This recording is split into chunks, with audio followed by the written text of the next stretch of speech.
तो मैं screen share करता हूँ। लास्ट का क्लास किसी को याद है क्या पढ़ाया था?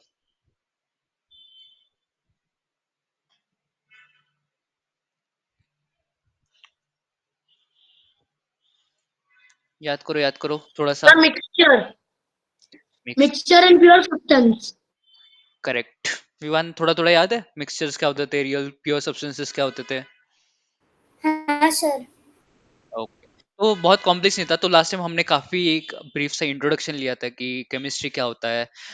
केमिस्ट्री और फिजिक्स ऐसे प्योरली इंडिपेंडेंट सब्जेक्ट्स नहीं होते कि ये सब्जेक्ट केमिस्ट्री के अंदर ही आता हो, वो सब्जेक्ट फिजिक्स के अंदर ही आता हो। जैसे मैंने एक एग्जांपल दिया था कि न्यूक्लियर फिजिक्स क्या होता है, कि बॉम्ब बनाने के लिए भी यूज हो सकता है न्यूक्लियर फिजिक्स फिजिक्स का, और एनर्जी प्रोड्यूस करने के लिए भी यूज हो सकता है। तो उसमें से कुछ चीजें फिजिक्स में पढ़ाते हैं, कुछ चीजें केमिस्ट्री में पढ़ाते हैं।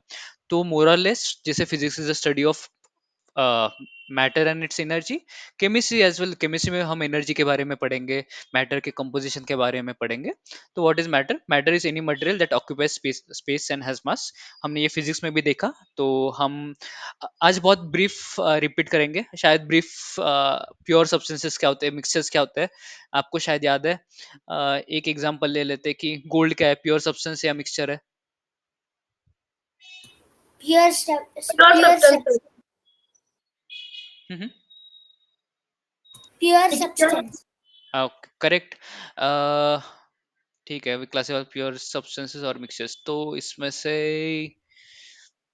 ठीक है, तो मैंगो मिल्क शेक क्या था, प्योर सब्सटेंस है mixture? Mixture mixture. Mixture. Okay, तो तुम्हें याद है कि क्या है। ओके। तो गोल्ड यहाँ पे मिक्सचर में इसीलिए डाला है कि यार जो प्योर गोल्ड होता है ना, वो इट्स एन प्योर सब्सटेंस। लेकिन कभी तुमने गोल्ड परचेज करते टाइम देखा होगा कि 22 कैरेट क्या होता है, 23 कैरेट क्या होता है। तो हम यूजुअली गोल्ड के साथ कोई अलॉय मिक्स कर देते हैं। तो जो ज्वेलरी होती है वो हमारी मिक्सचर होती है, क्योंकि it cannot be a pure gold, क्योंकि प्योर गोल्ड जल्दी से मोल्ड हो जाता है। तो अगर प्योर गोल्ड आप देखोगे, क्या मेरा कैमरा ऑफ है? अच्छा वेट रुको 2 सेकंड। ओह सॉरी, मेरा कैमरा ऑफ था।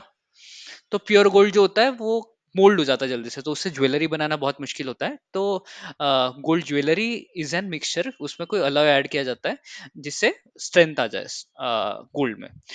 तो शायद ये आ गया। तो आज हम चलेंगे नए टॉपिक्स की ओर, मैटर एंड इट्स प्रॉपर्टीज। तो ये मेरी नई पीपीटी दिख रही है, matter and its properties. Yes. Yes okay. Sir. तो स्टेट्स ऑफ मैटर हमने लास्ट टाइम देखा था। क्या था, रिपीट करो।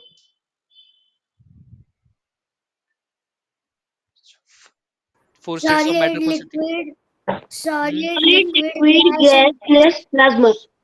प्लाज्मा। ओके, तो प्लाज्मा हमने, मतलब हाँ मैं बताऊंगा प्लाज्मा मतलब। प्लाज्मा की एक अलग से स्लाइड बनाई है।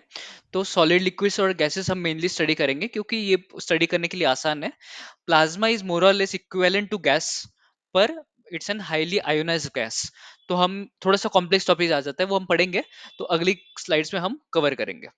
तो स्टेट्स ऑफ मैटर डिफाइन कैसे किया जाता है? स्टेट्स ऑफ मैटर डिफाइन किया जाता है based on the particle arrangement. तो कोई भी एक मैटर ले लिया हमने, ठीक। तो मैटर क्या होता है कि एक मैटर मतलब एक टेबल ले लिया, तो बहुत छोटे छोटे सब्सटेंसेस से बना होगा, करेक्ट। उसमें पार्टिकल्स होंगे, it's made of lot of particles. तो उसमें ये जो पार्टिकल्स का जो अरेंजमेंट है वो काफी इम्पैक्टफुल होता है।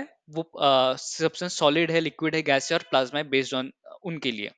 तो उसमें वो पार्टिकल्स का अरेंजमेंट, उन पार्टिकल्स की एनर्जी, और इन दो पार्टिकल्स के बीच का जो डिस्टेंस है, इन चीजों पे बेस्ड होता है कि उस सब्सटेंस की या उस ऑब्जेक्ट की स्टेट कौन सी है। Is it a solid, is it a liquid, और इज इट अ गैस और प्लाज्मा।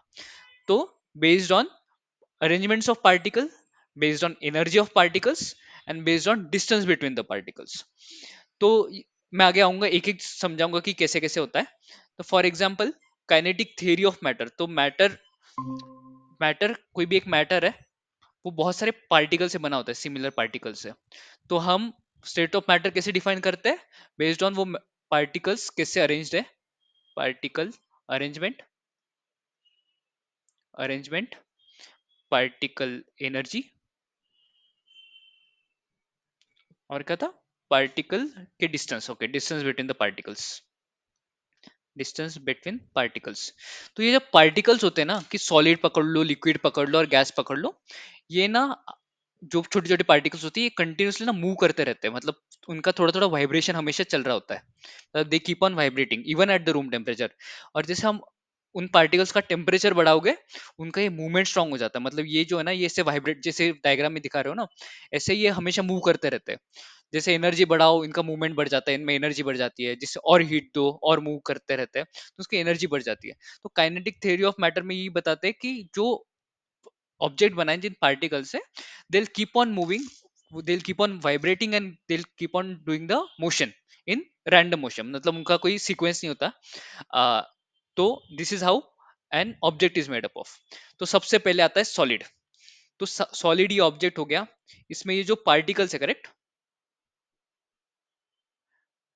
ओके, ये जो पार्टिकल्स है, पार्टिकल्स दिख रहे हैं आपको, एक सब ऑब्जेक्ट है जिसमें पार्टिकल्स है, वो भी मूव कर रहे हैं, करेक्ट, Yes. आपको दिख रहा है मूव कर रहे हैं, लेकिन इनका मूवमेंट बहुत Yes. लिमिटेड है, दे आर मूविंग वेरी लिमिटेडली। तो ये जो हमने क्या बोला था कि स्टेट्स ऑफ मैटर कैसे डिफाइंड होती है, arrangement of particles, energy of particles, and how much distance they have from the particle. तो अरेंजमेंट के बारे में हम तो बहुत डेप्थ में पढ़ेंगे कि हर ऑब्जेक्ट एक अलग तरह से अरेंज होता है। एनर्जी यहाँ पे दिख रही है कि यहाँ पे एनर्जी है, यहाँ पे ये ऑब्जेक्ट्स, ये सब पार्टिकल्स मूव कर रहे हैं बहुत, लेकिन लिमिटेड वाइब्रेशन से। Their particles of solid are tightly packed, vibrating about a fix position. तो यहाँ पे ये थोड़ा थोड़ा वाइब्रेट कर रहे हैं, लेकिन you cannot see them moving around this particles, correct. इनका एक डेफिनेट शेप होता है सॉलिड का, जो हमने लास्ट क्लास में देखा था। इनका डेफिनेट वॉल्यूम होता है, और ये पार्टिकल्स बहुत ही क्लोज्ड है, क्लोजली, बहुत क्लोज एक दूसरे से, करेक्ट। ये मूव कर रहे हैं लेकिन फिक्स पोजिशन पे मूव कर रहे हैं, ये बहुत क्लोज्ड है। इसलिए solids have definite volume, definite shape, and their particles are very close to each other. Okay, ये हमने लास्ट क्लास में भी देखा था, ये बहुत फंडामेंटल है सॉलिड्स के कि बहुत क्लोज है, क्योंकि हमने एक एग्जांपल दिखा था कि इस बॉक्स में एक सॉलिड मैंने रखा है, कोई बॉल रखा है, तो ball will remain as ball, वो बॉल कहीं जाएगा भी नहीं, बॉल का एक डेफिनेट वॉल्यूम है, बॉल का एक डेफिनेट साइज है, शेप है। तो दिस इज सॉलिड। लिक्विड की बात करो, तो लिक्विड में हम क्या करते हैं, हमने हीट दे दी सॉलिड को, तो ये जो बॉल से, करेक्ट, जो पार्टिकल्स है, दे स्टार्टेड वाइब्रेटिंग, उनमें मूवमेंट स्टार्ट हो गया, वो एनर्जाइज स्टार्ट हो गए, उनमें एनर्जी स्टार्ट हो गया। तो particles of liquid are still tightly packed, वो अभी भी आसपास है, but far enough apart to slide over each other. तो हम जो सॉलिड में देखा, सॉलिड में था कि एक ही जगह पे वो वाइब्रेट कर रहे थे, लिक्विड में उनमें एनर्जी ज्यादा है, वो जो मूवमेंट है, उनका जो मूवमेंट है वो बढ़ गया है, वो एक दूसरे को क्रॉस कर पा रहे हैं, लेकिन वो स्टिल अभी भी क्लोजली पैक्ड है। तो this is the reason liquids have indefinite shape, क्योंकि ये पार्टिकल्स एक दूसरे के ऊपर स्लाइड कर पा रहे हैं, लेकिन they are still close to each other, मतलब एक दूसरे से अभी भी चिपके हुए हैं, इसलिए दे हैव डेफिनेट वॉल्यूम। तो particles of liquid are tightly packed but far enough apart to slide over one another, and liquids have indefinite shape, indefinite shape मतलब उनका कोई definite shape नहीं होता है, and they have a definite volume। तो liquid का अपना volume definite होता है, मतलब they won't move around, हवा में नहीं जाएंगे। as opposed to gases, इनके particles बहुत ही energetic होते हैं। तो ये देखो, ये पार्टिकल्स कैसे मूव कर रहे हैं, तो ये कोई क्लोजे चिपके हुए नहीं है, they are not close to each other, they are very apart, और ये बहुत फ्रीली मूव कर रहे हैं, correct. Gases do not have definite shape, gases do not have definite volume. तो ये डिफरेंस आपको पता होगा, लेकिन ये डिफरेंस आ रहा है हमारा जो उसके अंदर जो पार्टिकल्स है उनके कारण। तो पहले सॉलिड था, सॉलिड में पार्टिकल्स बहुत क्लोज थे, वाइब्रेट कर रहे थे, लेकिन बहुत लिमिटेड वाइब्रेशन था। लिक्विड में क्लोज तो थे, पर उनका जो वाइब्रेशन था, करेक्ट, वो एक दूसरे के ऊपर पार्टिकल्स आ पा रहे थे। This is the reason liquid का कोई सॉलिड नहीं होता। ये देखो, ये सॉलिड फ्रेम है, ये पार्टिकल्स यहीं पे मूव करेंगे, इसलिए they have shape. Liquids do not have any shape, no shape liquid. और गैसेस में तो शेप तो छोड़ो, वॉल्यूम भी नहीं है, क्योंकि ये दो एक दूसरे से जॉइंट ही नहीं है। No volume, definite volume as well. तो समझ आ गया, हमने लास्ट टाइम एग्जांपल देखा था, ice cube is a solid, water is liquid, and water vapor is a gas। Okay, आ रहा है समझ? Yes, sir. Okay, not sleepy ना? किसी को नींद आ रही है? No, sir. नहीं. ओके, तो देखो फिजिक्स और केमिस्ट्री का डिफरेंस क्या है। फिजिक्स में हम more of a mathematically solve करते हैं, केमिस्ट्री में it's more of a concept. तो यहाँ पे केमिस्ट्री में तुम ज्यादा देखोगे कि डिस्कवरीज वाला कॉन्सेप्ट ज्यादा होता है कि हमने ये देखा, क्योंकि ये छोटे छोटे पार्टिकल्स अभी हम पढ़ेंगे कि क्या पार्टिकल्स होते हैं। तो this comes more of as a part of discovery कि क्या क्या एक समझना। फिजिक्स में हम मोस्टली क्या सोच रहे हैं कि इन्वेंशंस, कि क्या इन्वेंशंस कर सकते हैं, मशीन्स बनाए, ये बनाए। केमिस्ट्री में क्या होता है कि यार केमिस्ट्री एग्जिस्ट एवरीवेयर, तो हर जगह है, तो डिस्कवरीज भी होंगी लेकिन इन्वेंशंस भी होंगे। लेकिन उस इन्वेंशन करने के लिए पहले हमें बहुत सारी चीजें डिस्कवर करनी पड़ी थी कि यार हर चीज कैसे बनी है, ये सॉलिड क्या है, क्यों सॉलिड क्यों है, गैस क्यों है। तो अगर गैस हमें पता है तो फिर गैस से हम कुछ बनाएंगे, देन विल इन्वेंट। तो यहाँ पे डिस्कवरी का कॉन्सेप्ट ज्यादा जाता है। तो फेस चेंज हमने लास्ट टाइम देखा था, मेल्टिंग पॉइंट और फ्रीजिंग पॉइंट। तो मेल्टिंग पॉइंट क्या होता है, कौन बताएगा? वाटर के टर्म्स में बताओ। किसका सर? वाटर का मेल्टिंग पॉइंट नहीं मतलब 100 डिग्री सेल्सियस। नहीं नहीं, टेम्परेचर मत बताओ, मेल्टिंग पॉइंट क्या होता है ये बताओ। 100 डिग्री सेल्सियस। नहीं, अगर मैं बोलूँ कि मेल्टिंग पॉइंट की डेफिनेशन बताओ तो क्या बताओगे? At which point the water melt, it is called melting point. The water, the Vivaan? the temperature at which the solid melts into the liquid form. Correct. तो whenever solid moves into its liquid form, this is called a melting point। और melting point हमें water का पता है, every substance would have its melting point। the temperature at which there is a phase change from solid to liquid is called a melting point। तो हमने जो देखा था कि जो जैसे फॉर एग्जांपल सॉलिड था, वाटर के सॉलिड पार्टिकल्स आइस क्यूब में ऐसे होंगे। जैसे हमने इसको हीट दिया तो ये इनका वाइब्रेशन ऑलरेडी कर रहे थे, इनका वाइब्रेशन बढ़ गया, इन पार्टिकल्स का वाइब्रेशन इतना बढ़ गया, उनमें इतनी एनर्जी आ गई कि ये पार्टिकल्स एक दूसरे के ऊपर स्लाइड करने लग गए। तो जब ये स्लाइड करने लग गए तब form of ice changed into water. तो this is called a melting point. Okay, और फ्रीजिंग पॉइंट? 0 degree Celsius. हाँ, अभी डेफिनेशन क्या होगा? The At which temperature the liquid turn into solid, that is called as freezing point. the freezing point. temperature hmm, the temperature in which liquid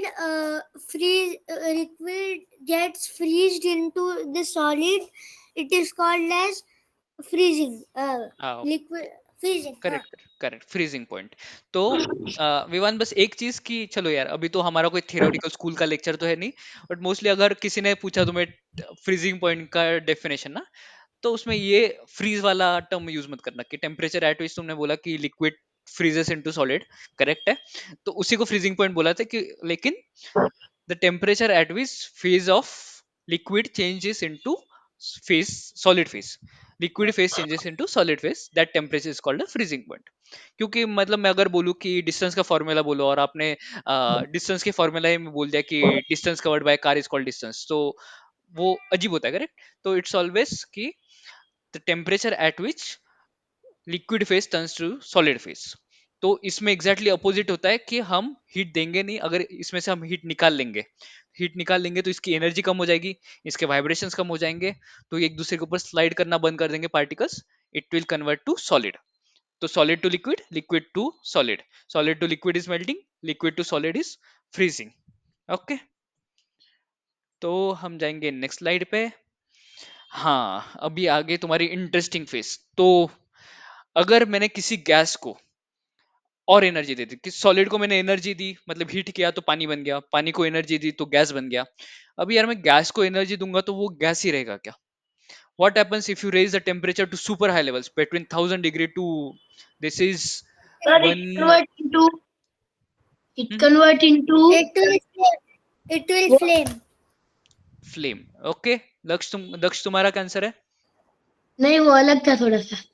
हाँ बोलो बोलो, कोई नहीं, अलग क्या It क्या होता will freeze again. It will है? हाँ हाँ, convert into liquid. नहीं नहीं नहीं, तो देखो फंडामेंटल्स क्या होते हैं कि ना, सॉलिड में ये बहुत पास होते हैं, करेक्ट, पार्टिकल्स।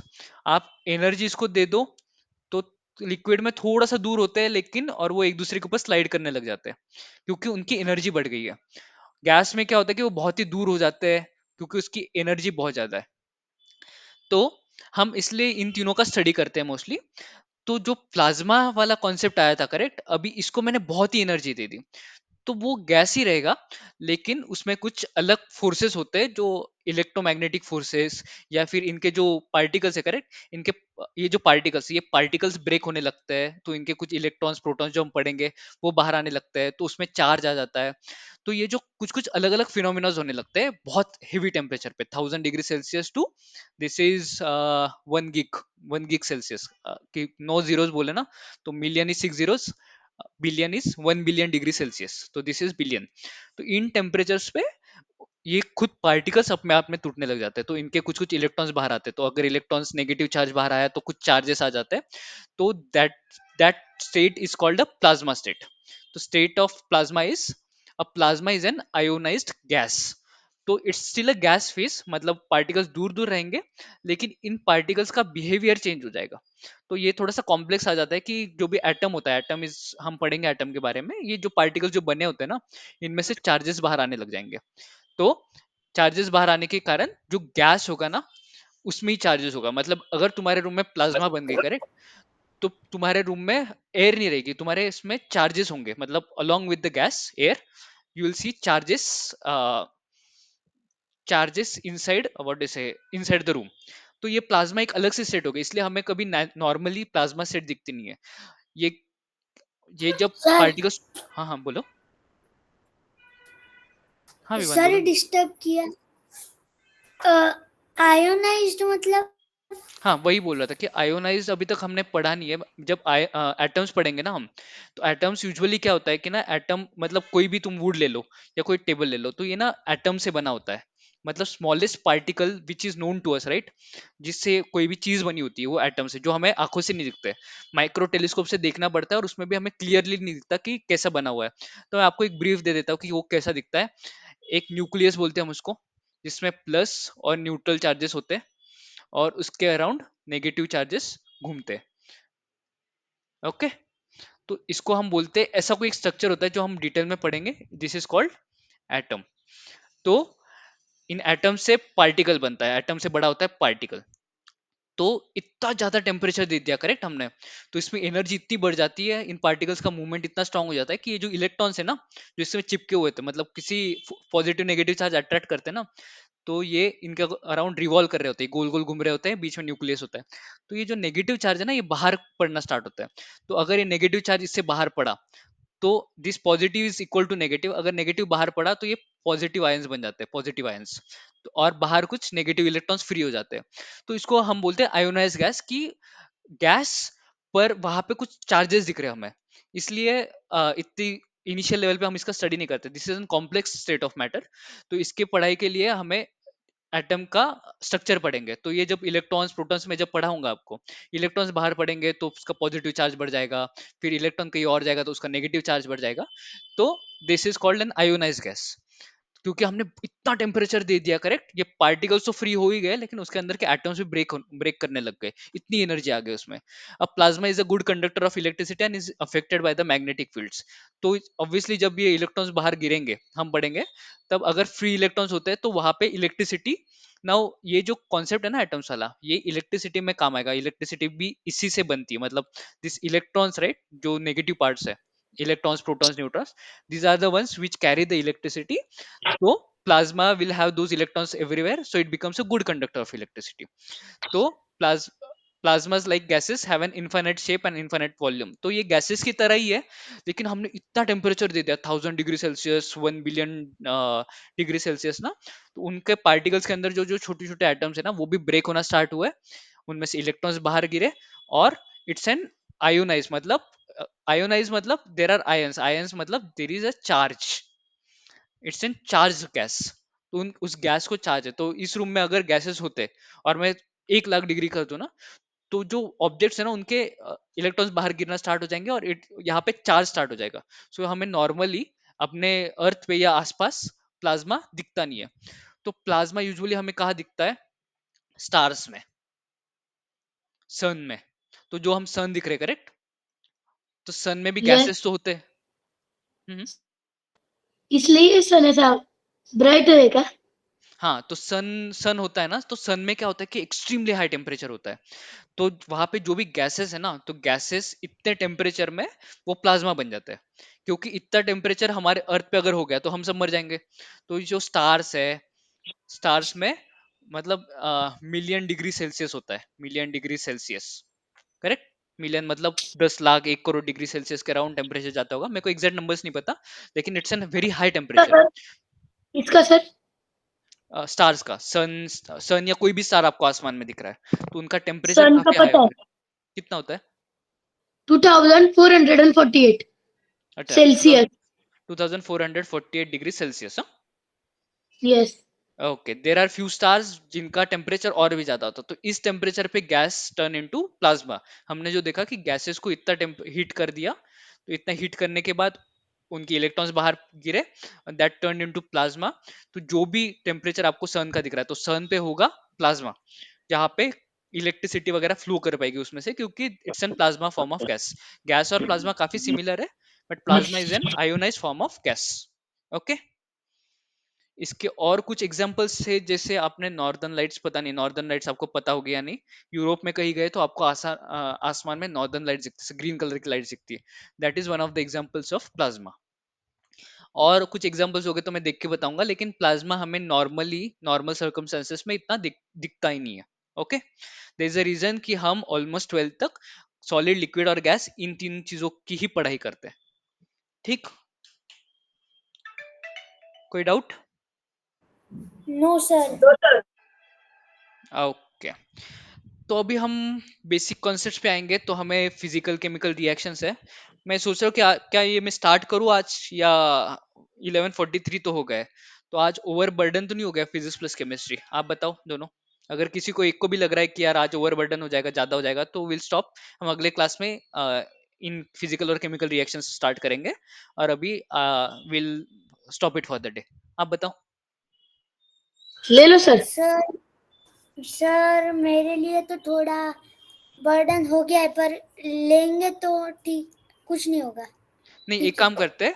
अभी देखो, हमें सॉलिड, लिक्विड, गैसेस पता चल गया, मॉलिक्यूल्स पता चल गए, आपको पता चल गया कि बीच में पार्टिकल्स कैसे होते हैं। क्योंकि फिर ये जो नया टॉपिक है ना, हम नेक्स्ट लेक्चर में स्टार्ट करेंगे।